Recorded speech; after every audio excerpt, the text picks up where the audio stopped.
Selamat pagi Bapak Ibu, Shalom. Senang pagi hari ini kita boleh bersama berjumpa di dalam ibadah GSKI Pluit. Mari siapkan segenap keberadaan kita untuk masuk dalam hadirat Tuhan.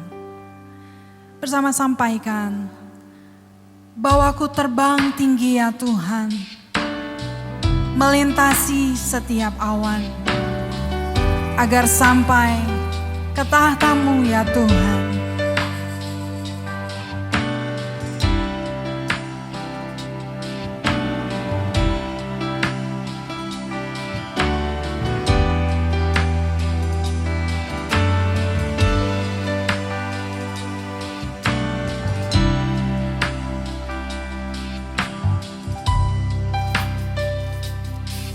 Bawaku terbang tinggi ke dalam kemuliaan-Mu, melintasi semua awan agar sampai tahta-Mu Tuhan. Mari segenap hati bersama, ku persembahkan korbanku, segala hormat pujian bagi-Mu.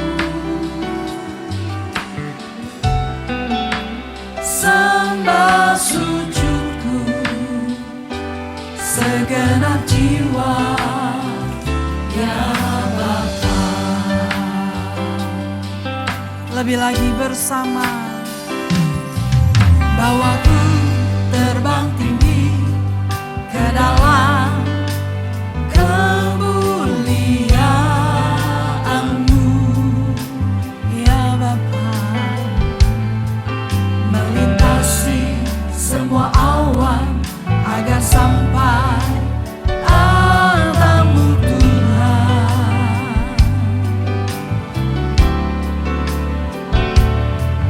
Ku persembahkan korbanku, segala hormat pujian bagi-Mu.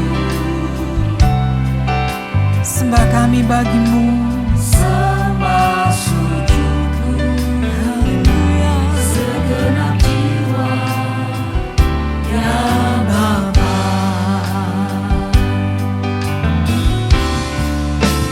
Kau Maha besar, yang Maha tinggi, semua makhluk angkat suara memuji.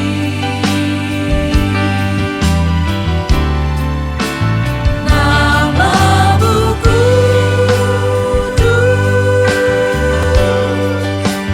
kudus, kuduslah.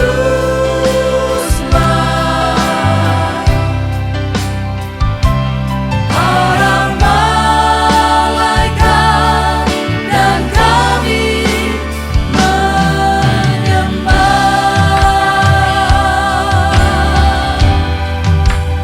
Segenap hati kami tertuju kepada-Mu Tuhan.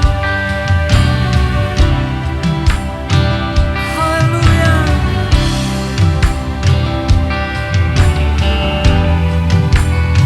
Mari dengan penuh kerinduan bersama sampaikan kepada Tuhan, bawaku terbang tinggi ke dalam kemuliaan-Mu,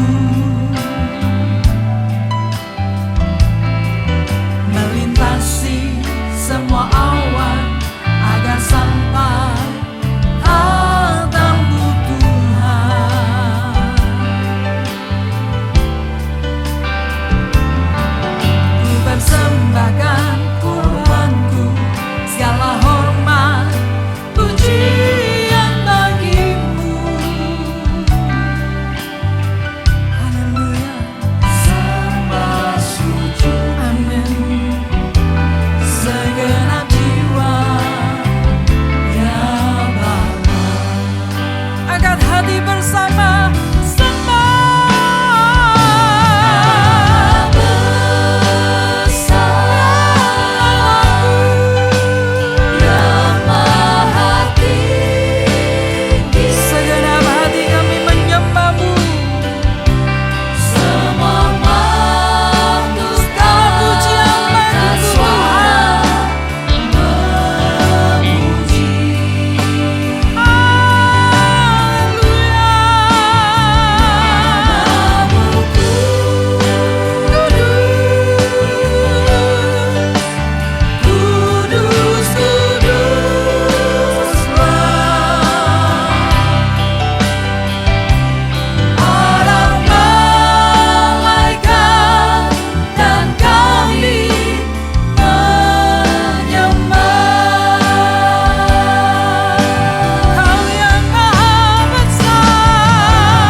Tidak ada tempat yang lebih indah Tuhan selain dekat denganmu.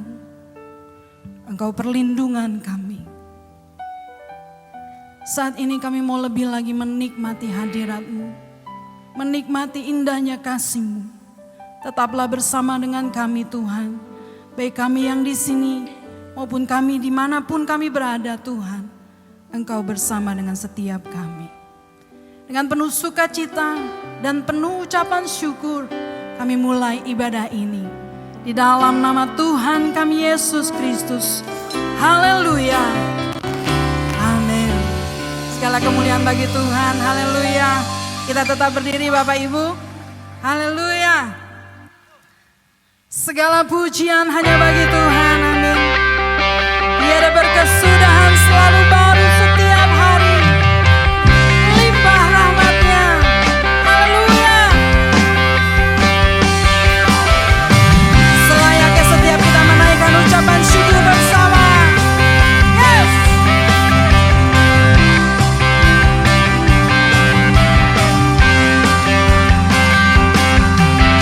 Syukur, syukur, syukur padamu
pribadi agung yang seperti Dia, amin. Makin hari kita makin cinta. Haleluya, kita naikkan pujian ini bersama. Sungguh Tuhan, kami mengagumi Engkau.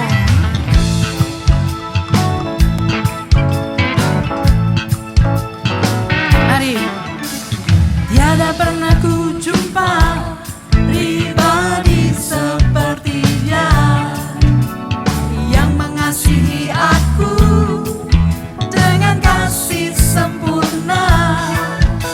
Oh, kini hatiku telah menjadi jatuh cinta, jatuh cinta, jatuh cinta padanya.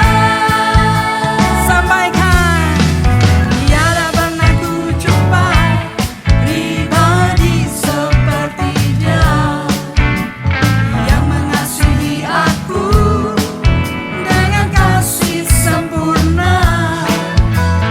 Kini hatiku telah menjadi jatuh cinta, jatuh cinta, jatuh cinta padanya. Dia mati gantikan diriku. Dia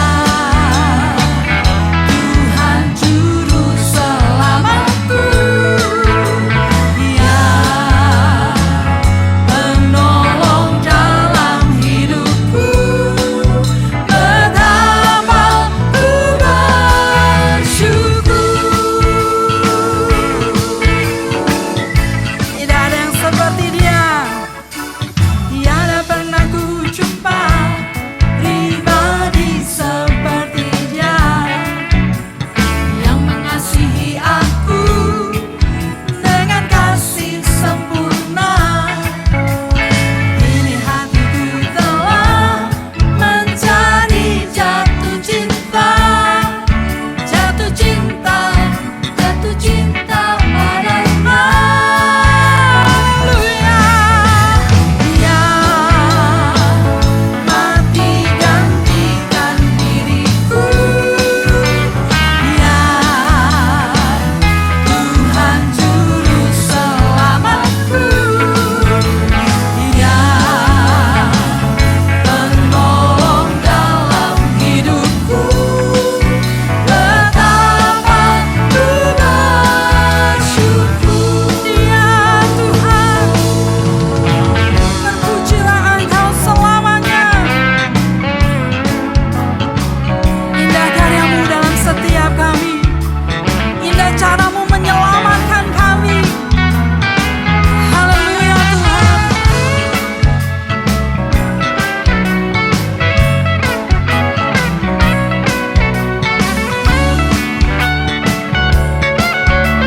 Segala pujian bagi Tuhan.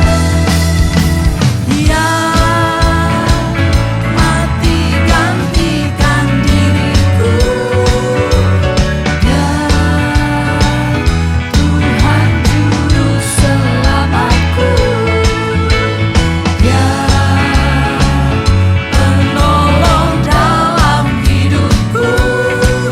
Betapa ku bersyukur. Betapa ku bersyukur. Haleluya. Betapa ku bersyukur.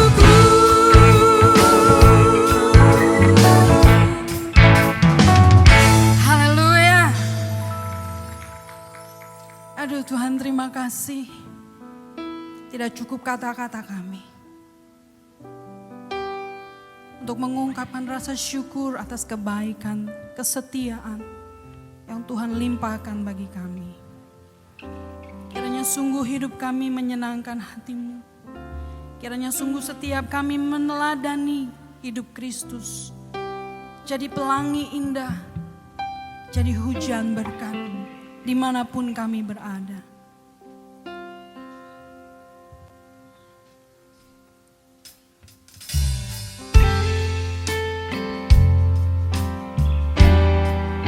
Tuntun setiap kami ya Roh Kudus. agar kami tidak salah langkah, bukan jadi pahlawan kesiangan, tapi sungguh kami melakukan kehendak Bapa.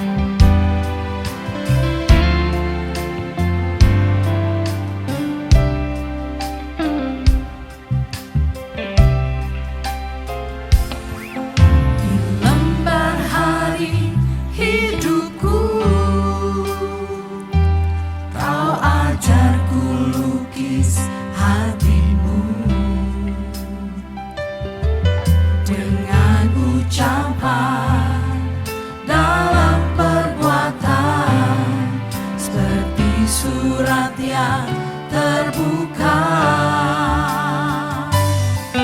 bagaikan merdu simfoni, menyentuh setiap pribadi,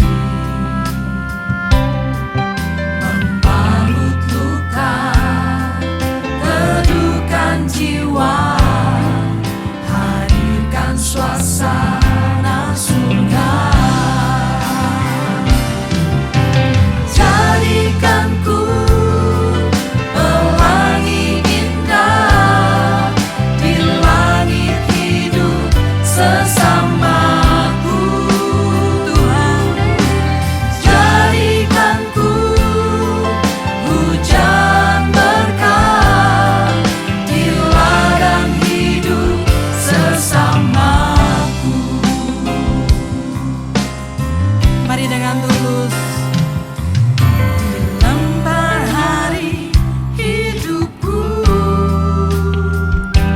kau ajarku lukis hatimu, dengan ucapan dalam perbuatan, seperti surat yang terbuka,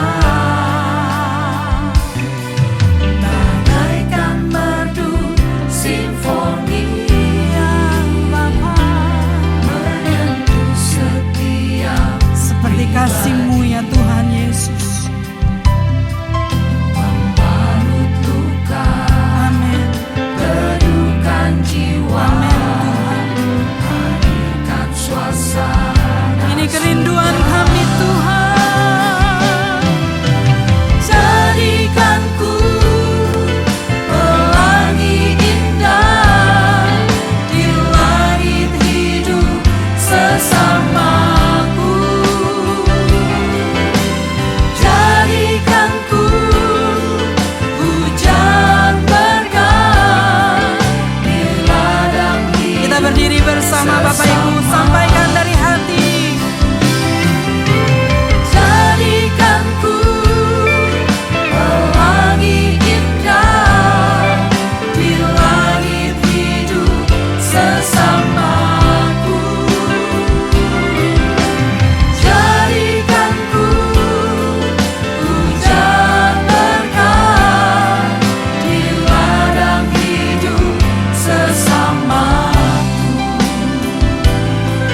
di ladang hidup sesamaku, di ladang hidup sesamaku. Mari kita tunduk kepala, kita berdoa. Bapa di dalam surga, kami bersyukur kalau pagi hari ini kami dapat berkumpul bersama, baik kami yang ada di tempat ini maupun yang ada di rumah, untuk mendengarkan firman-Mu. Sebelum kami mengikuti perjamuan kudus ya Bapa. Bapa, kami membutuhkan firman-Mu untuk mengubah kami, supaya kami sungguh-sungguh dapat menyenangkan hati-Mu melalui kehidupan kami. Ajar kami ya Bapa untuk mengenai pesan-Mu kepada kami hari ini. Roh Kudus buka hati kami supaya kami boleh mengerti apa kehendak-Mu dan dapat melakukannya. Terima kasih Bapa, urapi hamba-Mu untuk menyampaikan isi hati-Mu. Dan kami sambut firman-Mu di dalam nama Tuhan kami, Yesus Kristus. Haleluya. Amin. Amin. Silakan duduk. Shalom. Selamat pagi Bapak Ibu, saudara-saudariku yang terkasih dalam Tuhan Yesus Kristus. Senang sekali bisa kembali berada bersama-sama di tempat ini. Dan sekarang kita mau belajar firman Tuhan bersama-sama. Bapak Ibu, saudara-saudari yang dikasih Tuhan, kalau saya bertanya kepada Bapak Ibu, adakah di antara Bapak Ibu yang tidak menginginkan kehidupan yang harmonis dan bahagia dengan sesama di dunia ini? Pasti nggak ada. Kalau Bapak Ibu yang sudah berumah tangga, apakah Bapak Ibu tidak ingin memiliki rumah tangga yang berbahagia? Pasti tidak ada orang yang tidak ingin mempunyai rumah tangga yang berbahagia. Tetapi saudaraku, kenyataan yang kita lihat hari ini, tidak sedikit rumah tangga yang tidak berbahagia dan tidak harmonis. Waktu pertama kali mau menikah katanya karena cocok. Beberapa bulan kemudian malah cekcok. Akhirnya minta cerai daripada saling bacok katanya. Pendeta dengar begitu jadi encok nih. Nah, Bapak Ibu saudara-saudari, apa yang menyebabkan perceraian? Mungkin Bapak Ibu berkata, oh karena masalah ekonomi begitu ya. Karena istrinya gayanya sosialita terus, padahal suaminya penghasilannya pas-pasan. Jadi BPJS katanya. Budget pas-pasan, jiwa sosialita. Apalagi sekarang lagi pandemi. Penghasilan anjlok, tapi gaya hidup mewahnya masih dipertahankan gitu kan. Hasilnya ribut. Ada juga yang katanya beda prinsip Pak. Loh dari awal kok nggak tahu gitu, baru belakangan menikah baru tahu beda prinsip. Ada lagi yang katanya oh karena perselingkuhan ya, karena ada pelakor, pebinor. Wah. Nah Bapak Ibu saudara-saudariku yang dikasih Tuhan, saya di rumah punya anjing ya. Saat saya perhatikan anjing saya itu, kelihatannya saya menemukan nih akar masalahnya itu apa. Beberapa waktu yang lalu anjing saya itu garuk-garuk kulitnya, kegatelan. Rupanya karena apa? Karena kutu. Karena kutu. Ya, gatel dia karena digigitin kutu. Nah, sampai pembantu saya itu dengan penuh inisiatif jadi salon anjing ya, dicukur.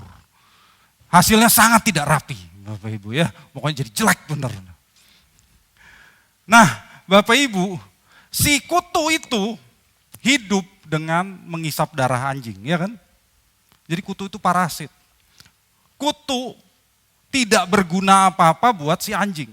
Tidak memberikan keuntungan apapun bagi si anjing. Kutu juga tidak memedulikan kondisi si anjing. Dia tidak peduli anjingnya gatal, dia tidak peduli bulunya dicukur sampai jadi berantakan, tidak peduli. Yang dipedulikan kutu apa? Dia minum darah sampai puas. Nah, Bapak Ibu yang dikasih Tuhan, akar masalah yang bisa berujung kepada perceraian adalah karena kedua pihak, suami dan istri, itu sama-sama seperti kutu anjing. Apa tuh? Egois, terlalu mementingkan diri sendiri, terlalu mencintai diri sendiri. Baginya yang penting adalah aku, dan aku. Mengenai hal ini Bapak Ibu, Rasul Paulus sudah mengatakan dalam 2 Timotius 3 ayat 2 bahwa pada hari-hari yang terakhir, manusia akan mencintai dirinya sendiri. Loh, bukannya mencintai diri sendiri itu perintah utama yang diberikan oleh Tuhan, Pak. Nah, perintah yang mana? Kasihilah sesamamu manusia seperti dirimu sendiri. Nah, yang menjadi masalah Bapak Ibu, orang-orang ini mencintai diri sendiri tetapi tidak mengasihi orang lain. Nah, mana bisa dikatakan perbuatan atau perintah yang benar? Jadi nggak bisa dikatakan melakukan perintah yang utama. suami istri terlalu mengasihi dirinya sendiri, tetapi tidak saling mengasihi. Itulah yang menyebabkan pernikahan jadi berantakan, relasi retak, tidak harmonis. Nah, kalau Bapak Ibu atau saudara-saudari yang mendengarkan khotbah ini berpikir, oh jadi ini khotbahnya tentang suami istri itu. Karena saya belum menikah, tidak ada hubungannya dengan saya. Jangan berpikir demikian ya. Nah, saudara yang mengikuti khotbah ini di rumah di channel GSKI Pluit di YouTube, jangan pindah ke channel lain ya. Karena prinsip-prinsip yang akan kita pelajari saat ini berlaku untuk relasi dengan sesama. Baik dalam gereja, dalam komunitas, dalam organisasi, dan tentu dalam keluarga. Karenanya, Bapak Ibu Saudara-saudari, mari kita belajar bersama-sama. Dan saudara-saudari yang belum menikah juga tetap ikuti, karena sekalipun belum menikah, saudara pasti tetap diberkati. Bapak Ibu Saudara-saudariku yang dikasihi Tuhan, saya akan mengajak kita membaca Alkitab kita dari perikop yang sebagian ayatnya sudah sering kita baca, namun mungkin tidak kita sadari bahwa implementasi langsungnya adalah tentang relasi kita dengan sesama.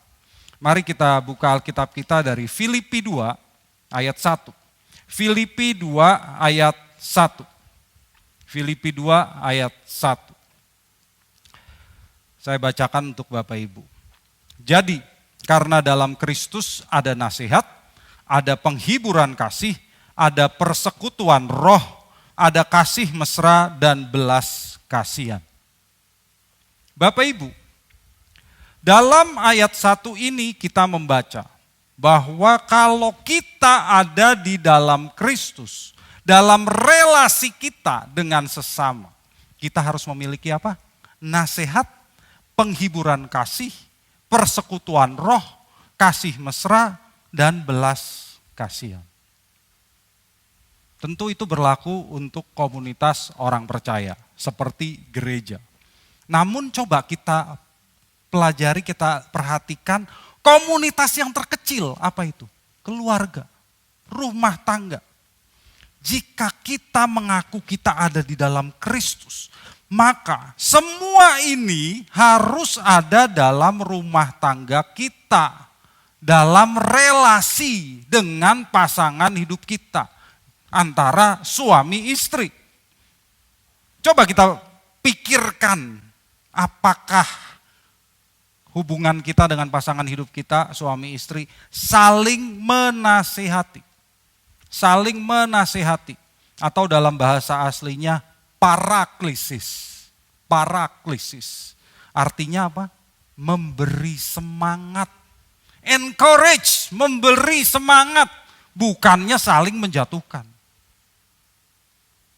Lalu, apakah kasih Kristus menghibur kita? Kasih Kristus menghibur kita enggak? Konflik di dalam hubungan suami istri pasti ada. Itu akan selalu ada. Tetapi ingat, kalau Kristus mengasihi kita, maka sekalipun dalam konflik pun, apakah ada alasan kita bagi kita untuk tersinggung dengan pasangan kita? Ada enggak?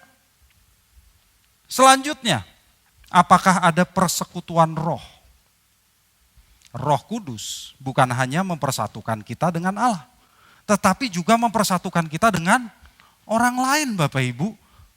Jadi kita harus punya persatuan dalam rumah tangga karena kita punya Roh Kudus. Lalu katanya ada kasih mesra dan belas kasihan. Maksudnya harus mampu berempati, harus mampu melihat dari sudut pandang orang lain, yaitu sudut pandang pasangan hidup kita. Sehingga kita bisa berbelas kasih kepada pasangan hidup kita. Nah, Bapak Ibu, tadi sifat-sifat tadi itu ada enggak dalam komunitas kita? Lebih kecil lagi, apakah itu ada dalam hubungan saudara dengan pasangan hidup saudara? Jika itu tidak ada, mengapa saudara berani mengatakan saudara ada di dalam Kristus? Kalau ada di dalam Kristus, itu semua harus ada. Karena Kristus adalah teladan kita. Dan kerinduan kita menjadi serupa dengan Kristus. Maka kita harus termotivasi Bapak Ibu untuk membangun aspek-aspek ini dalam relasi kita dengan pasangan hidup kita. Kita lanjutkan Filipi 2 ayat 2. Filipi 2 ayat 2. Karena itu, sempurnakanlah sukacitaku dengan ini. Hendaklah kamu sehati sepikir dalam satu kasih, satu jiwa, satu tujuan. Bapak, Ibu, saudara-saudariku yang terkasih dalam Tuhan Yesus Kristus. Untuk memiliki hubungan yang harmonis dalam ayat 2 ini, Paulus berkata kita harus sehati sepikir. Sehati sepikir. Ini adalah prinsip yang sangat penting dalam perikop ini. Di sini sehati sepikir menggunakan kata phroneo. Phroneo artinya berpemikiran. Mempunyai pemikiran atau pola pikir tertentu hingga mengembangkan suatu sikap. Ya, jadi perlu Bapak Ibu ketahui, phroneo itu adalah kata kerja, bukan kata benda. Jadi phroneo bukan pikiran, tetapi phroneo artinya memiliki pikiran atau menaruh pikiran. Jadi kata kerjanya. Maksud Paulus dalam menggunakan kata phroneo adalah bukannya semua orang itu harus punya pikiran yang 100% sama. Tidak mungkin ada manusia yang pikirannya 100% sama dengan orang lain. Suami istri juga nggak mungkin pikirannya 100% sama. Tetapi kalau dalam rumah tangga, suami istri harus sama-sama mempunyai pola pikir yang sejalan dengan firman Tuhan dan kehendak Allah. Sehingga paradigma yang terbangun adalah sama-sama mencari solusi yang sesuai dengan kehendak Allah pada saat terjadi konflik. Itulah sebabnya Paulus menguraikannya dengan satu kasih, satu jiwa, dan satu tujuan. Bapak, Ibu, saudara-saudari yang terkasih dalam Tuhan Yesus. Hubungan rumah tangga yang harmonis itu bukan terjadi karena keberuntungan, nasib mujur, bukan. Demikian pula hubungan rumah tangga yang tidak harmonis itu juga tidak terjadi karena kesialan atau ketidakberuntungan. Keharmonisan itu harus dibangun, Bapak Ibu. Harus dibangun di atas pola pikir yang benar, yang sama-sama dimiliki oleh suami dan istri. Jika Bapak Ibu ingin memiliki hubungan rumah tangga yang harmonis, miliki pola pikir ini. Yaitu satu kasih, kasih Kristus yang rela berkorban bagi orang lain. Satu jiwa, yaitu kesatuan hati di dalam Tuhan. Dan satu tujuan, apa itu? Menyenangkan hati Bapa di surga. Itu yang harus kita miliki. Nah, Bapak Ibu, jangan sampai nanti waktu khotbah selesai, Bapak Ibu lupa lagi ya. Kalau mau punya rumah tangga yang harmonis, suami istri harus sama-sama bekerja sama. Harus kedua belah pihak bekerja sama. Jadi nanti kalau terjadi konflik atau pertengkaran, ayo ingat apa tadi ayat ini ya.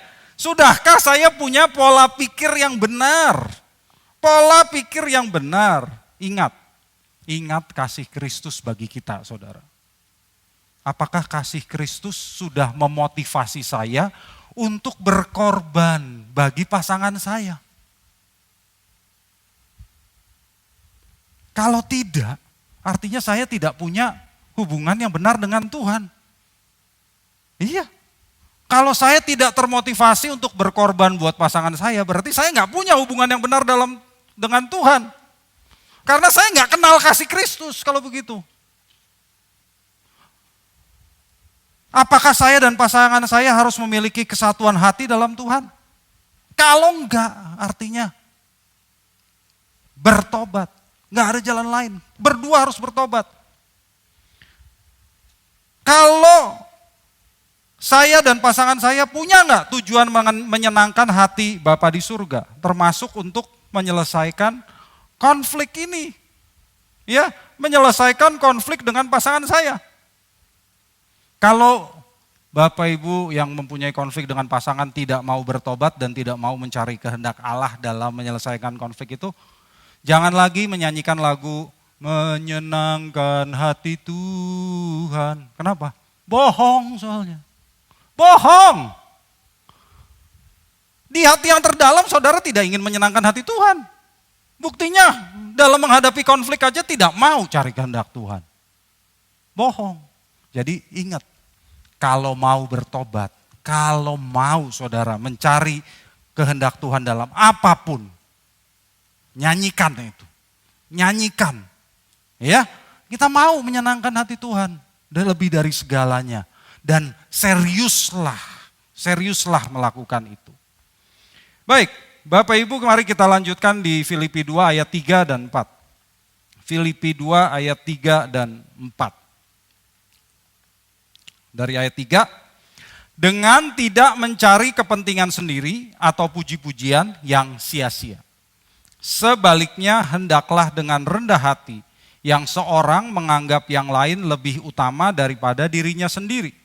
Dan janganlah tiap-tiap orang hanya memperhatikan kepentingannya sendiri, tetapi kepentingan orang lain juga. Bapak Ibu, saudara-saudariku yang terkasih dalam Tuhan Yesus Kristus. Di dunia bisnis, biasanya untuk menyelesaikan konflik digunakan model Thomas Kilmann, ya, yang dikembangkan berdasarkan dua dimensi perilaku, yaitu ketegasan dan kerjasama. Ketegasan itu artinya seberapa jauh saudara ingin menyelesaikan masalah saudara. Sementara kerjasama itu adalah seberapa saudara ingin menyelesaikan masalah orang lain. Ya, nah di situ ada matriksnya seperti ini. Solusi yang dipandang terbaik tentu adalah kolaborasi. Ya, kolaborasi yaitu mencapai win-win solution atau keinginan kedua belah pihak terpenuhi. Ya tentu sekalipun ini nggak bisa dicapai dalam semua situasi, nggak mungkin lah dalam semua situasi kita selesaikan dengan cara kolaborasi. Sulit. Mengapa sulit Bapak Ibu mencapai win-win solution? Karena manusia pada dasarnya mempunyai naluri atau sifat dasar untuk berkompetisi. Untuk bersaing. Dari sejak kecil kita mengajarkan anak-anak kita untuk bersaing. Bukankah sejak masih anak-anak kita pun diajar untuk selalu meraih yang terbaik. Sekolah harus ranking 1. Kalau ada perlombaan harus juara 1. Main game harus menang. Ya, dari kecil aja udah begitu. Itu kan terbawa terus sampai dewasa. Sehingga kita merasa bahwa kitalah yang terpenting. Kita selalu ingin mencari kemenangan, ingin mencari pujian, ingin mencari sanjungan dalam segala hal. Dalam pekerjaan kita, dalam bisnis kita, dalam keluarga kita juga. Dalam pelayanan juga. Ya kan? Nah, sikap seperti itu, sikap kompetitif seperti itulah yang menghambat kolaborasi. Ya, dimanapun Bapak Ibu, saya nggak mengatakan cuma di dunia bisnis, di gereja pun sama, di lingkungan Kristen sama. Ada saja ya pembicara-pembicara Kristen yang ingin terkenal kok sampai ke luar negeri ya, apalagi sekarang pakai YouTube. Banyak yang pengen terkenal, maka dari itu mereka menjegal orang lain, berusaha memfitnah orang lain, merendahkan orang lain supaya orang mengikuti dia, channelnya banyak, revenue-nya banyak, begitu. Ada di dalam keluarga suami-suami yang ingin, wah saya ini kepala keluarga, saya ini harus dihormati. Jadi akhirnya istrinya ditindas, ada.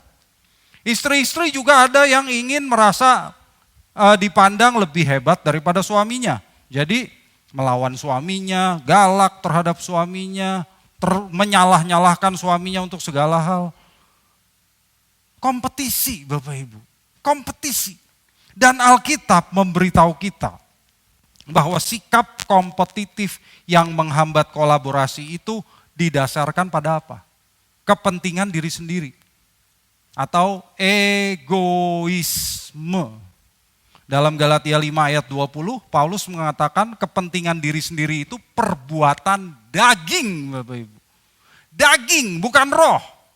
Dan di ayat 21-nya, Paulus mengatakan orang yang demikian atau orang egois tidak mendapat bagian dalam kerajaan Allah. Hah? Kurang jelas apa lagi? Orang egois gak dapat bagian dalam kerajaan Allah loh. Jadi Bapak Ibu yang egois, bertobatlah. Bertobat. Bapak Ibu saudara-saudari yang dikasihi Tuhan, orang Kristen itu dipanggil untuk dengan rendah hati menganggap orang lain lebih utama daripada dirinya sendiri. Rendah hati. Ini mudah enggak? Enggak. Jelas enggak Bapak Ibu.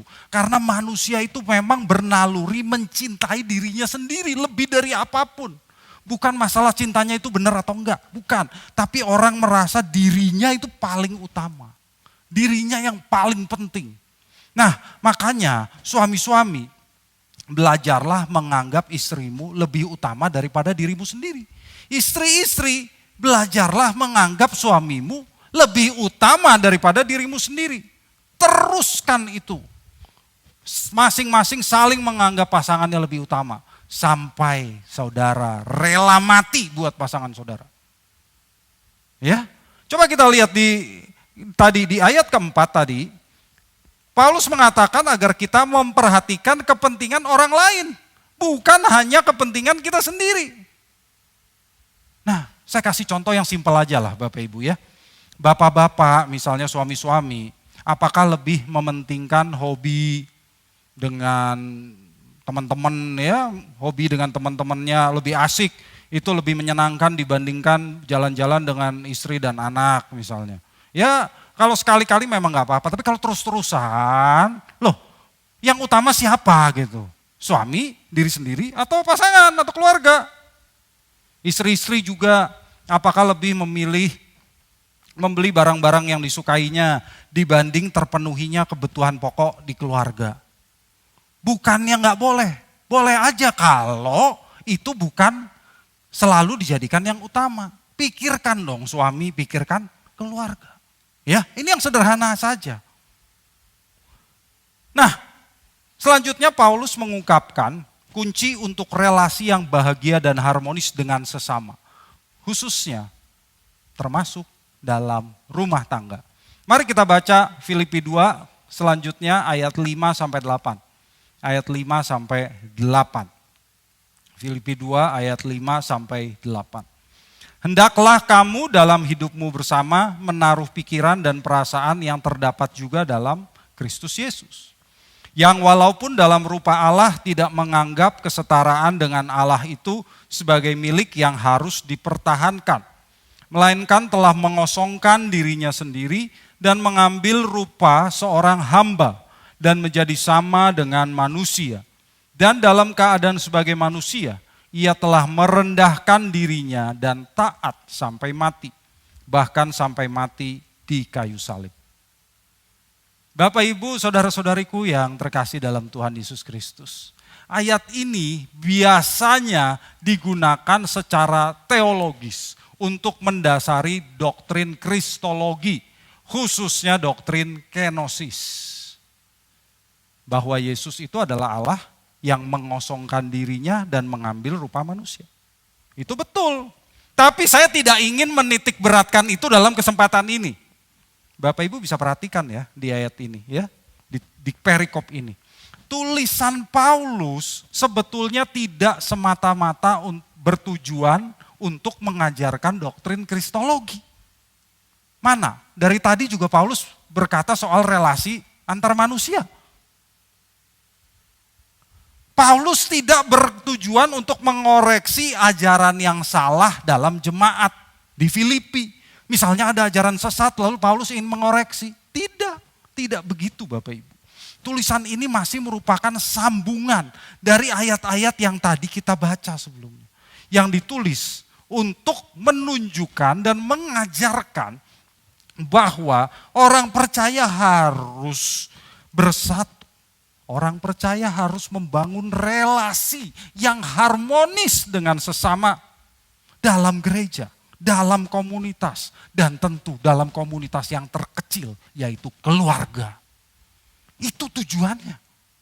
Jadi Bapak Ibu, kunci untuk relasi yang bahagia dan harmonis dengan sesama adalah apa? Kerendahan hati. Kerendahan hati yang telah diteladankan oleh Tuhan Yesus sendiri dengan mengosongkan dirinya sendiri. Tuhan Yesus sudah mengosongkan diri. Dan seperti Tuhan Yesus telah mengosongkan dirinya, kita pun harus mengosongkan diri. Itulah pesan praktis yang disampaikan oleh Rasul Paulus dalam ayat-ayat ini. Nah, masalahnya apa yang dimaksud dengan mengosongkan diri? Pasti Bapak Ibu ada yang sudah pernah mendengar penjelasan teologis ya mengenai hal ini. Tetapi izinkan saya di sini menjelaskan pesan praktisnya dari teks Alkitab ini dalam kaitannya tentang relasi yang harmonis dengan orang lain. Nah Bapak Ibu, pesan praktisnya adalah Yesus Kristus itu adalah teladan yang terbesar mengenai kerendahan hati. Yesus Kristus adalah teladan yang terbesar mengenai kerendahan hati, yaitu kunci mencapai hubungan yang harmonis dengan sesama. Buktinya, Yesus Kristus itu pada awalnya menempati posisi yang tertinggi di alam semesta ini. Dan dengan sukarela melepaskan posisinya yang tertinggi itu, turun ke bumi mengambil posisi yang terendah di bumi ini. Bahkan mati dengan cara yang terhina untuk menyelamatkan orang-orang yang pantas masuk neraka dan tidak layak untuk diselamatkan. Coba bayangin aja. Dia membebaskan orang-orang yang memberontak dan orang-orang yang membenci Allah dari hukuman kekal. Orang-orang yang gak layak diselamatkan, dia selamatkan. Itu yang namanya mengosongkan diri. Itu yang namanya kerendahan hati. Tidak ada kerendahan hati yang lebih besar daripada Yesus. Mana? Siapa lagi yang bisa? Ada orang lain yang bisa seperti itu? Gak ada. Tokoh agama manapun, tokoh politik manapun, tidak ada yang bisa jadi teladan kerendahan hati selain Tuhan Yesus. Agama-agama lain memang mempercayai dewa-dewanya juga menjelma jadi manusia. Ya, kalau dewa Yunani, Poseidon, itu dipercaya pernah jadi manusia dan membantu pasukan Yunani memerangi pasukan Troya di kisah perang Troya. Dewa Wisnu dikatakan pernah jadi manusia, ya, menjelma menjadi Krishna dalam epik Mahabharata. Nah, kalau dewa atau yang ilahi itu jadi manusia, luar biasa nggak? Luar biasa. Tapi Yesus bukan sekedar Allah yang menjadi manusia. Yesus merendahkan dirinya jadi hamba. Kata Paulus, hamba itu kelas rendah Bapak Ibu. Bukan kelas ningrat seperti raja atau pangeran. Hamba itu yang rendahan. Orang yang kelasnya tidak ada apa-apanya. Lagi pula Yesus itu bukan jadi sekedar hamba. Dia jadi hamba yang mati dengan cara yang paling mengenaskan, paling mengerikan. Kematian Tuhan Yesus bukan kematian yang terhormat. Dia mati dengan cara paling hina yang dikenal manusia di zaman itu, yaitu disalib. Di zaman itu Bapak Ibu, disalib itu merupakan hukuman paling hina yang dijatuhkan hanya untuk pengkhianat, pemberontak, budak-budak yang melarikan diri, dan orang-orang rendahan, hamba-hamba yang berbuat kejahatan. Yesus, raja segala raja, Allah yang tertinggi, mati dengan cara yang terendah. Coba bayangkan. Jadi apa sih mengosongkan diri itu? Apa sih mengosongkan diri itu? Yesus, penguasa segalanya, rela jadi hamba. Yesus yang empunya segalanya, rela kehilangan segalanya. Yesus yang tertinggi jadi yang terendah. Yesus yang termulia jadi yang terhina. Yesus yang ilahi jadi rela rela mengenakan kodrat manusia supaya kita manusia yang hina ini mengenakan kodrat ilahi. Itu namanya mengosongkan diri. Bapak Ibu, Paulus mengatakan, berfroneolah seperti Kristus. Itu yang serem, Bapak Ibu. Berfroneolah seperti Kristus. Artinya apa? Punya pola pikir seperti Kristus. Kalau di ayat 2 tadi Paulus mengatakan kalian harus sehati sepikir atau berfroneo yang sama. Di sini dijelaskan kalian harus berfroneo seperti Kristus. Merendahkan diri, mengosongkan diri, mengorbankan diri, menyerahkan dirinya sampai habis sama sekali. Dalam bentuk apa Bapak Ibu kita bisa berfroneo seperti Kristus? Mengosongkan diri seperti Yesus. Memiliki kerendahan hati yang luar biasa. Kita harus pelajari agar kita dapat memiliki relasi yang harmonis dengan sesama. Khususnya terhadap pasangan hidup kita. Bapak Ibu, kalau Bapak Ibu punya froneonya Kristus, berfroneo seperti Kristus, pasti hubungan rumah tangga saudara harmonis. Amin. Mari kita lihat apa saja ya yang harus kita miliki. Yang pertama, melepaskan hak untuk orang lain. Jadi Tuhan Yesus bukan sekadar melepaskan hak. Dia melepaskan hak untuk orang lain. Sebagai anak Allah, Yesus kan punya segala hak. Yaitu hak untuk berkuasa, hak untuk memerintah, hak untuk dimuliakan, hak untuk dihormati, hak untuk dihargai. Betul nggak? Yesus punya hak untuk menghakimi nggak Bapak Ibu? Punya. Yesus punya hak untuk menghakimi loh. Yesus punya hak untuk menghukum orang berdosa loh. Yesus punya hak untuk tidak turun ke dunia nggak? Punya? Punya dong. Kalau dia nggak mau, dia berhak tidak turun ke dunia. Ngapain jadi manusia yang hina? Dia berhak. Yesus berhak tidak? Langsung aja menghukum manusia yang berdosa ke dalam neraka. Berhak nggak? Berhak. Orang dia Tuhan berhak. Tapi Yesus tidak melakukan haknya, bahkan dia melepaskannya. Itu. Dia rela mengosongkan diri, melepaskan hak-haknya. Buat apa? Menyelamatkan saudara dan saya. Coba, kita yang hina, kita yang gak pantas diselamatkan, dia selamatkan. Roma 5 ayat 8 mengatakan Kristus mati di kayu salib untuk menyelamatkan kita. Ketika kita masih berdosa. Ketika kita masih memusuhi pencipta kita. Ketika kita masih membenci pemilik dan penguasa alam semesta ini. Yesus mati buat kita. Allah menunjukkan kasih-Nya kepada kita. Sehingga kita yang percaya diampuninya dan dijadikan anak. Coba kita yang pemberontak diangkat jadi anak Bapak Ibu. Bagaimana berfroneo seperti Kristus untuk melepaskan hak? Melepaskan hak. Lepaskan hak kita. Lepaskan hak kita untuk menghukum orang lain. Lepaskan hak kita untuk menghakimi orang lain. Jadi lepaskan hak kita untuk menghukum pasangan hidup kita. Apapun kesalahannya.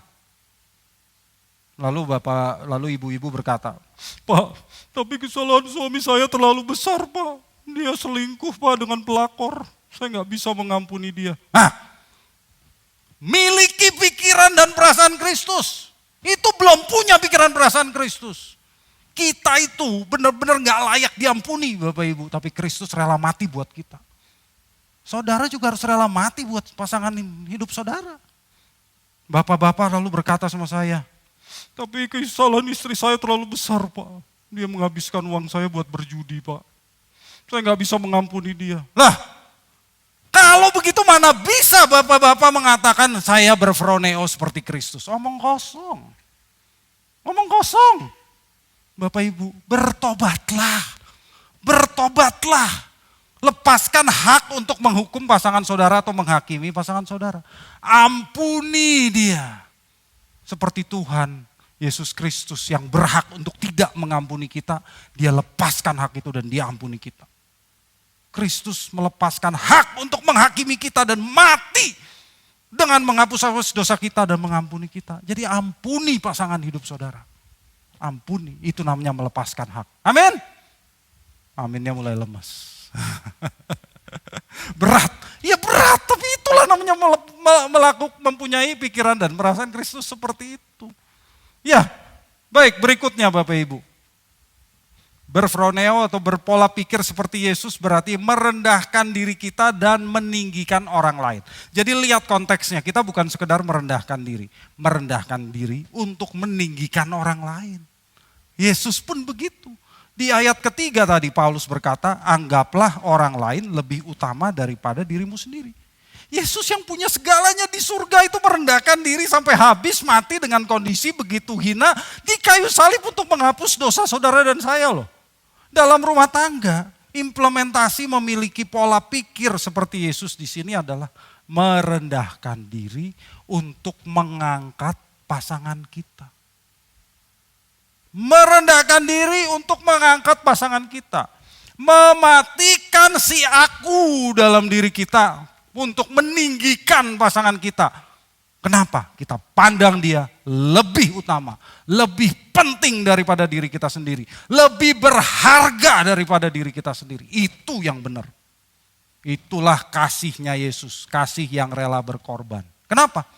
Kristus menganggap keselamatan saudara dan saya itu lebih penting daripada nyawanya. Kita yang hina ini dianggap lebih penting loh. Sampai dia rela mati. Ya. Jadi saudara juga harus menganggap pasangan saudara itu lebih penting. Tempatkan pasangan hidup saudara lebih penting daripada diri saudara sendiri. Itulah sebabnya kalau di ayat-ayat yang selalu dibacakan dalam pernikahan, Efesus 5 dikatakan suami harus mengasihi istrinya. Seperti Kristus mengasihi jemaat. Istri harus tunduk kepada suaminya. Loh, apa artinya? Berkorban. Matikan keegoisan saudara. Matikan keegoisan saudara. Berkorban buat pasangan hidup saudara. Jangan Bapak Ibu katakan, saya sudah cukup berkorban untuk pasangan saya. Loh, Yesus itu berkorban sampai mati. Nggak ada kata cukup. Kalau belum mati itu belum berkorban namanya. Berkorban itu harus sampai mati. Ego kita itu harus mati baru namanya berkorban. Kalau nggak mati belum berkorban. Kalau nggak mau mematikan keegoisan Bapak Ibu, mengatakan menaruh pikiran dan perasaan Kristus, omong kosong. Ya, omong kosong. Ketiga, berpola pikir seperti Yesus itu apa artinya? Menyangkal diri demi orang lain. Menyangkal diri kita demi orang lain. Bapak Ibu, Tuhan Yesus itu menyangkal diri loh saat dia jadi manusia. Yang harus mati di kayu salib. Dia menyangkal dirinya. Di Taman Getsemani dia berdoa kepada Bapa. Abah, Bapak, bukan kehendakku, tapi kehendakmu lah yang jadi. Kalau boleh memilih, Yesus juga gak mau Bapak Ibu mati dengan cara seperti itu. Gak mau. Sebagai manusia dia juga takut. Tapi dia menyangkal diri, menyangkal kehendaknya. Demi melakukan kehendak Bapaknya. Dan demi keselamatan saudara dan saya. Bagaimana dengan kita? Sangkal diri saudara. Sangkal diri saudara. Katakan tidak pada pikiran-pikiran kehendak-kehendak, prinsip-prinsip yang tidak sesuai kehendak Allah. Sangkal diri. Contoh praktis buat rumah tangga. Bapak-bapak kalau melihat ada perempuan yang lebih cantik, lebih kaya daripada istrimu, lebih langsing daripada istrimu yang sekarang tubuhnya makin lebar misalnya ya. Dan perempuan itu menggoda saudara, apa yang saudara katakan? Katakan kepada dirimu sendiri, katakan kepada dagingmu. Tidak. Ibu-ibu ketika melihat ada laki-laki lebih ganteng, lebih kaya, lebih gagah daripada suamimu yang sudah sakit-sakitan, katakan tidak kepada keinginanmu, katakan tidak kepada fantasimu. Sangkal diri, pikul salib, teladani Yesus tiap hari. Tanpa melakukannya, jangan mengatakan saya menaruh pikiran dan perasaan Kristus. Karena itu bohong. Lakukanlah Bapak Ibu ya. Sangkal diri, lepaskan hak dan merendahkan diri. demi orang lain, demi pasangan kita. Kenapa sih kita harus melakukan itu? Karena kita mengasihi pasangan kita. Kita mengasihi pasangan hidup kita. Maka kalau saudara tidak bisa mengasihi pasangan hidup saudara yang kelihatan dengan benar, maka saudara tidak mungkin bisa mengasihi Allah yang tidak kelihatan. Kalau saudara tidak mau membangun relasi yang harmonis dengan pasangan hidup saudara, saudara juga tidak mungkin bisa membangun relasi yang harmonis dengan Allah yang tidak kelihatan. Jadi kalau mau mengasihi Allah yang benar, kasihi pasangan hidupmu. Kalau saudara bisa mengasihi pasangan hidupmu dengan benar, saudara pasti bisa mengasihi Allah dengan benar. Ya, Bapak Ibu, saudara-saudariku yang dikasihi Tuhan. Setelah Tuhan Yesus sukses melaksanakan karya keselamatannya di kayu salib, dia mengosongkan diri sampai habis. Apa yang terjadi? Allah meninggikan dia setinggi-tingginya. Allah mengaruniakan kepadanya nama di atas segala nama. Jadi kalau kita rela mengorbankan harga diri kita, merendahkan diri kita demi orang lain, yaitu pasangan hidup kita terutama, maka kita juga akan ditinggikan oleh Allah. 1 Petrus 5 ayat 6. Kalau kita mau mengosongkan diri seperti Yesus, maka kita pasti akan ditinggikan bersama Yesus di langit baru dan bumi baru. Amin. Maka Bapak Ibu yang dikasihi Tuhan, sambil kita menantikan kedatangan Yesus kembali, mari belajarlah untuk rendah hati seperti Yesus. Kosongkan diri kita dalam kehidupan kita sehari-hari, agar hidup kita dengan sesama harmonis. Hidup kita dalam rumah tangga kita harmonis. Hidup kita, relasi kita dengan saudara-saudari kita orang percaya juga harmonis. Semoga firman Tuhan ini memberkati Bapak Ibu Saudara sekalian. Berjuanglah, berlatihlah untuk mengosongkan diri. Amin.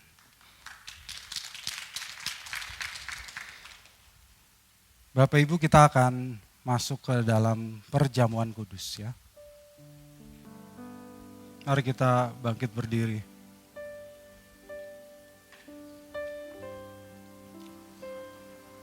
Kita berdoa. Bapa di dalam surga, kami mengucap syukur atas firman-Mu. Ajar kami Bapa untuk sungguh-sungguh dapat melakukan firman-Mu dalam kehidupan kami sehari-hari. Kami mohon ampun Bapa atas dosa-dosa kesalahan kami. Kalau selama ini kami masih terlalu mengasihi diri kami sendiri, sehingga kami tidak atau kurang mengasihi orang lain. Kami mohon ampun ya Bapa. Kami mau meneladani putra-Mu yang tunggal Tuhan kami Yesus Kristus. Khususnya dalam rumah tangga kami. Ajar kami Bapa. Karena kami mau meneladani putra-Mu dan memiliki pikiran dan perasaan Kristus. Kami mau mengucap syukur Bapa atas karya keselamatan-Mu. Karya keselamatan-Mu yang tak terselami melalui pengorbanan putra-Mu Tuhan kami Yesus Kristus. Dan karena itu kami mau makan roti dan minum anggur ini.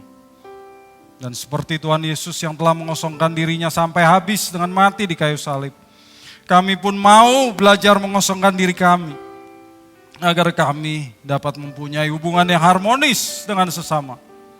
Dalam komunitas kami yaitu gereja kami, dan juga terutama dalam rumah tangga kami. Ajar kami Bapa untuk rela jadi roti yang terpecah dan anggur yang tercurah, menjadi berkat bagi sesama dan turut serta dalam memberitakan karya keselamatan-Mu atas dunia ini. Dan Bapa, ampuni dosa kesalahan kami, layakan kami untuk mengambil roti dan anggur dalam perjamuan kudus-Mu ini ya Bapa. Biarlah darah putra-Mu yang tunggal Tuhan kami Yesus Kristus menyucikan kami dari segala kejahatan. Dan Roh Kudus pimpin kami supaya kami tidak mengulangi kesalahan kami yang sama. Terima kasih ya Bapa, terima kasih. Sekarang ya Bapa, berkatilah roti dan anggur yang ada di hadapan kami ini. Biarlah roti dan anggur ini menjadi roti dan anggur yang berkuasa. Berkuasa untuk mengubah kami, berkuasa untuk menyempurnakan kami, dan berkuasa untuk memberkati kami. Kuduskan roti dan anggur ini ya Bapa. Terima kasih ya Bapa, dalam nama Putra-Mu yang tunggal, Tuhan kami Yesus Kristus, kami berdoa. Amin. Terimalah roti dan anggur sebagai lambang tubuh dan darah Kristus. Kita akan menaikkan pujian pada satu bukit jauh dari sini.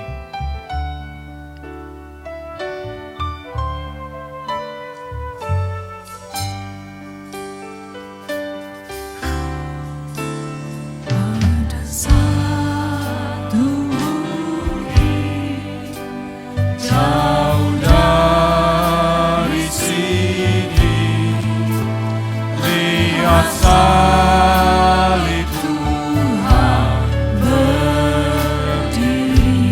Sepotong kayu kasar, Sepotong kayu kasar, tanda kasih besar. Di sana Tuhanku telah mati. Ku datang pada salib itu. Ku datang pada salib itu. Ku lihat cintanya yang besar. Ya, ku datang pada salibnya.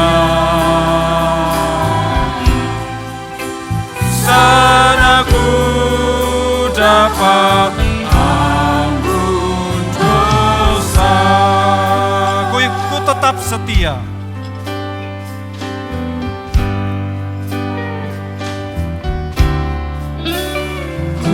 Tetap setia ikut jalan salib, meski diriku pun dicela.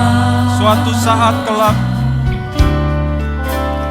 Satu saat kelak ku dibawa pergi ke tempat kemuliaannya. Ku datang pada salib itu.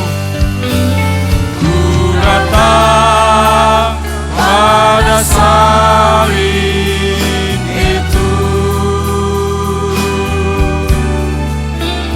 Ku ingat cintanya yang besar. Ya, ku datang pada salibnya. Yang ku datang pada salibnya. Sana ku dapat ampun dosa. Ku datang pada salib itu. Ku datang pada salib itu. Amin. Ku ingat cintanya yang besar. Ya, ku datang. Yang ku datang pada salibnya. Sana ku dapat ampun dosa. Sana ku dapat ampun dosa. Sana ku dapat ampun. Sekali lagi katakan, sana ku dapat ampun dosa. Sana ku dapat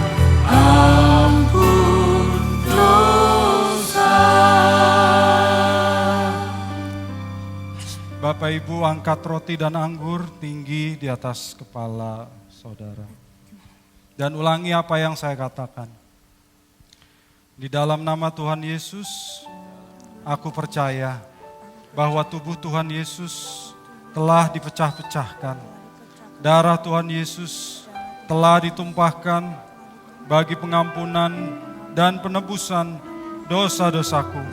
Oleh korban Tuhan Yesus, aku percaya aku dibebaskan dari kutuk dosa, kutuk maut, segala kutuk dan api neraka oleh korban Tuhan Yesus.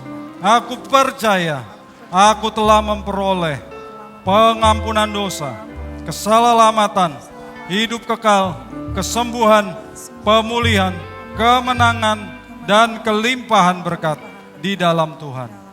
Oleh korban Tuhan Yesus, aku percaya dan menerima bahwa aku milik Tuhan untuk mengabdi dan melayani bagi Tuhan Yesus dengan segenap hidupku selama-lamanya. Turunkan tangan saudara. Sesungguhnya sengsaramu Karena salahku, sesungguhnya deritamu. Karena dosaku, sesungguhnya kedatanganmu. Gantikan tempatku, agar aku tak binasa.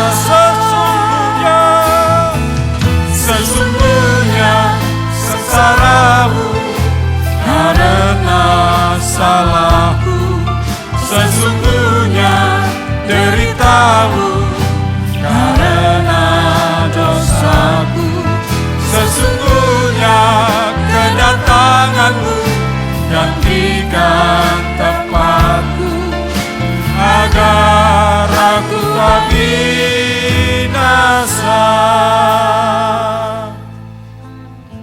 Bapak Ibu angkat roti dengan tangan kanan saudara.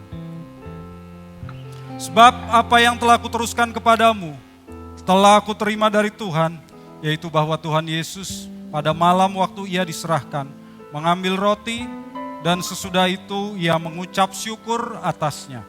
Ia memecah-mecahkannya dan berkata, inilah tubuhku yang diserahkan bagi kamu. Perbuatlah ini menjadi peringatan akan aku. Roti ini menunjuk kepada tubuh Tuhan Yesus yang diserahkan bagi kita. Mari kita makan bersama-sama di dalam nama Tuhan Yesus.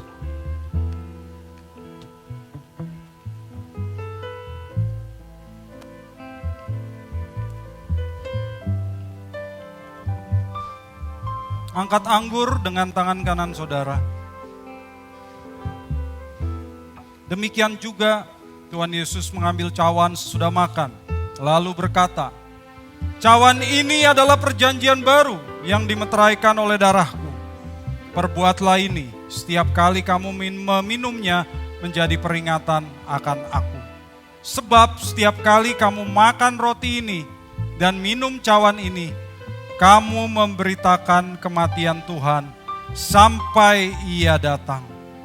Anggur ini menunjuk kepada darah Tuhan Yesus. Mari kita minum bersama-sama di dalam nama Tuhan Yesus.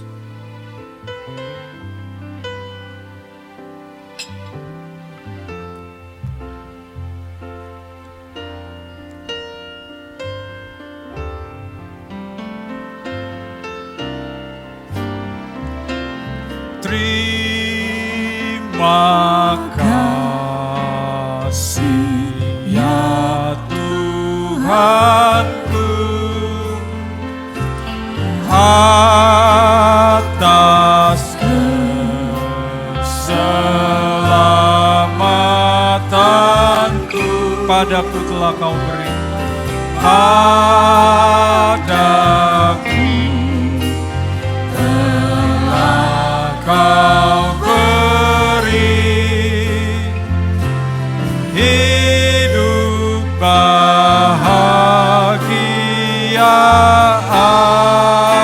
abadi.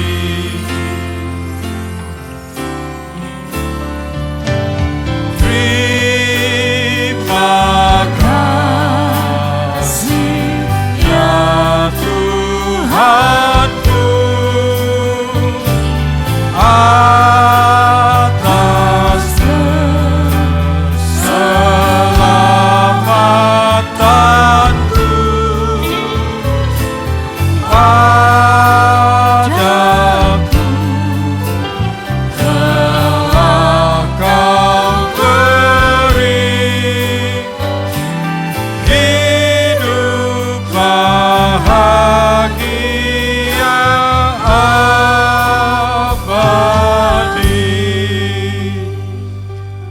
Bapa di dalam surga, kami mengucap syukur atas firman-Mu, kami mengucap syukur atas perjamuan kudus yang telah kami terima. Biarlah dengan perjamuan kudus ini, dalam persekutuan dengan Kau, dengan tubuh dan darah Putra-Mu Tuhan Yesus Kristus, juga menginspirasi kami dan memotivasi kami untuk selalu bersekutu dengan sesama kami, dalam komunitas kami, juga dengan pasangan hidup kami, dalam keluarga kami. Terima kasih ya Bapa, terima kasih. Kami bersyukur dan kami naikkan doa ini di dalam nama Tuhan kami, Yesus Kristus. Amin. Silakan duduk Bapak Ibu. Dan kita akan mengikuti beberapa pengumuman. Yang pertama adalah Bapak Ibu, persembahan dapat diberikan melalui rekening BCA KCU Pluit nomor 16865333388. Bapak Ibu dapat men-scan QR Code yang tampil di layar. Persembahan dengan amplop hanya dapat dilakukan pada kotak-kotak persembahan yang ada sebelum pintu keluar. Dan Bapak Ibu juga dapat memberikan persembahan melalui kris jika Bapak Ibu tidak menggunakan rekening bank BCA. Bapak Ibu dapat menggunakan aplikasi yang lain, silakan scan QR Code yang tampil di layar. Pada tanggal 13 Mei, kita akan mengadakan ibadah kenaikan Tuhan Yesus ke surga pada pukul 9.30, dapat diikuti di channel Elevate Live by Faith. Kita tidak mengadakan ibadah tatap muka secara langsung di gereja, jadi Bapak Ibu dapat mengikuti ibadah kenaikan Yesus dari rumah masing-masing. Dan masih ada ibadah Elevate pada pukul 13.30 nanti di tempat ini, dan dapat pula diikuti di channel Elevate Live by Faith. Mari kita bangkit berdiri dan kita akhiri ibadah ini. Kita naikkan selalu untukmu, selalu untukmu.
Bapa kami yang di surga, kami mengucap syukur atas penyertaan-Mu dalam ibadah ini dari awal hingga akhirnya.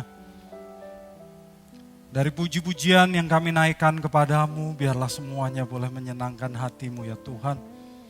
Firman yang diberikan biarlah boleh Engkau meteraikan dalam hati kami semua ya Roh Kudus.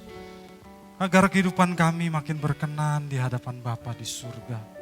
Kami mengucap syukur atas persembahan yang dibawa oleh anak-anak-Mu. Biarlah Engkau berkati persembahan ini ya Bapa, sebab persembahan ini akan dipergunakan untuk pekerjaan-Mu melalui gereja kami. Kami mengucap syukur atas perjamuan kudus yang kami terima. Terima kasih ya Bapa, terima kasih. Sertailah kami dalam kehidupan kami di minggu ini, dimanapun kami berada, dalam pekerjaan usaha kami, dalam keluarga kami, dalam studi kami, dalam apapun yang kami lakukan. Biarlah Roh Kudus terus memimpin kami. Engkau berjalan di depan dan kami mengikutimu di belakang, agar hidup kami sungguh-sungguh berkenan di hadapan-Mu. Dan pada saat Engkau memanggil kami pulang ya Bapa, Engkau mendapati kami berkenan. Terima kasih ya Bapa, terima kasih. Doa ini kami naikkan di dalam nama Putra-Mu yang tunggal Tuhan kami Yesus Kristus, yang sudah mengajar kami berdoa. Mari kita sama-sama naikkan doa Bapa kami. Bapa kami yang di surga, dikuduskanlah nama-Mu, datanglah kerajaan-Mu, jadilah kehendak-Mu di bumi seperti di surga. Berikanlah kami pada hari ini makanan kami yang secukupnya. Dan ampunilah kami akan kesalahan kami, seperti kami juga mengampuni orang yang bersalah kepada kami. Dan janganlah membawa kami ke dalam pencobaan, tetapi lepaskanlah kami daripada yang jahat. Karena Engkaulah yang mempunyai kerajaan dan kuasa dan kemuliaan sampai selama-lamanya. Amin. Angkatlah kedua tanganmu dan terimalah berkat dari Tuhan. Biarlah cinta kasih dari Allah Bapa, rahmat dan berkat dan anugerah dari Putranya yang tunggal Tuhan kita Yesus Kristus, dalam persekutuan dengan Roh Kudus, menyertai saudara sekalian, mulai saat ini sampai selama-lamanya. Biarlah yang diberkati sama-sama katakan amin. Ibadah telah selesai Bapak Ibu. Bagi Bapak Ibu yang mengikuti ibadah ini di rumah, jangan lupa subscribe channel YouTube GSKI Fluid.